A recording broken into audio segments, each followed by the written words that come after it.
Phoebe has always hated Halloween. Even back when we were dating, she never came to any Halloween parties with me. I have a cold. I have a headache. I ate something bad. After we got married and moved into the suburbs, she wouldn't even join me handing out candy to trick-or-treaters. I'm going to sleep, she'd say, even though it was only 6 o'clock. She'd even ask me to leave the house because I was making too much noise. I let it slide until Anthony was born. Come on. We have to go trick-or-treating. Anthony was dressed up as the cutest little pumpkin, only 8 months old. He smiled as I bounced him in my arms, looking out the door into the night. I'm really not feeling well, Phoebe replied, lingering on the stairs. You seemed fine 10 minutes ago. Well, I don't feel well now. I don't believe you. It was mean, but I was annoyed. She'd given me the same excuses for 8 Halloweens in a row. It wasn't coincidence. She didn't deny it, just looked past me, into the night. Why do you hate Halloween? Is it because your parents were so strict? I know you weren't allowed to trick-or-treat, growing up. Can't you just take Anthony alone? I want to go as a family. She glanced again at the darkness gathering outside. Then she pressed her lips into a thin line. I'm sorry. But I don't feel good. A heavy silence settled between us. She came down the stairs, wrapped her arms around both of us, and patted Anthony softly on the head. I love you both. Have fun tonight.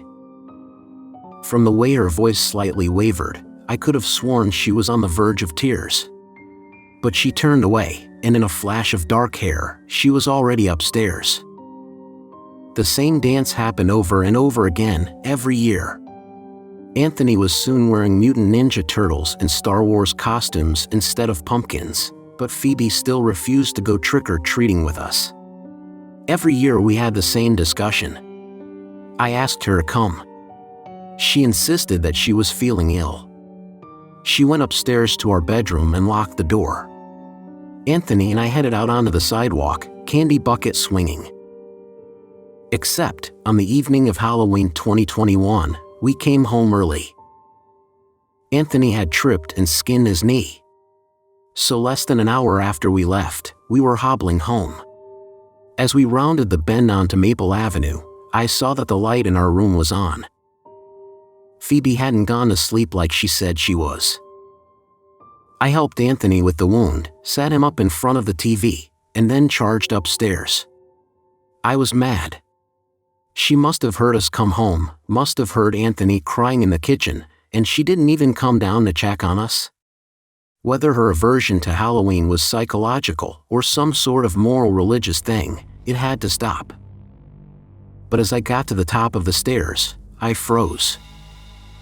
Phoebe's voice was coming from our room. She was talking to someone. I tiptoed to the door and pressed my ear against it. I couldn't make out what she was saying, but her voice was low, fast, soft. Like she was trying not to be heard. My body went cold.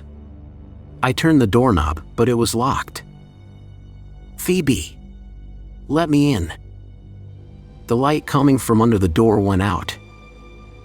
I know you're in there, I shouted. Seconds ticked by. A clatter sounded from behind the door.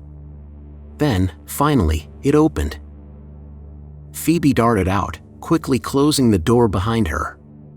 She looked significantly worse than just an hour ago. Her skin was pale and deep bags were under her eyes. You shouldn't be home this early, she whispered. Who's in there with you? No one. She glanced back at the closed door. You and Anthony need to get out of here. Now. What's going on? Mike, she was cut off by a soft thump. Someone was knocking on her bedroom door. Something about the knocks made my whole body go cold. They were slow, methodical, like the person on the other side had all the time in the world. Who's in there? I whispered. She glanced back at the door again, her eyes wide. Do you remember the time I got a really bad asthma attack? I told you about it when we first started dating. How I was in the hospital for weeks, how I almost died. What's that got to do with anything? I should have died. But I didn't. And now, every Halloween, I have to give it some of my life, in payment. Without another word, she pushed the door open. In the center of the darkened room stood a towering form. Black robes hung off its thin frame, trailing on the ground. A large jack-o'-lantern sat on its shoulders, its eyes flickering amber, the mouth cut into a wide grin. The only parts of its body visible were its hands, long, gray, bone-thin fingers that ended in sharp nails. It stood in the center of the room, absolutely still. Phoebe turned away from me. She walked towards the thing, her legs shaking underneath her. The jack-o'-lantern raised a bony finger and touched her forehead. And then it crumpled into a mass of black fabric at her feet. Phoebe turned around. Her mouth stretched into a wide grin as her eyes locked on mine. Then she stepped toward me, emitting a horrible, guttural laugh. I ran out of the bedroom. "Anthony!" I shouted. Finding him still in front of the TV, I grabbed him and ran outside. We leapt into the car and peeled out of the driveway. In the rearview mirror, I could see her silhouette in the upstairs window, watching us.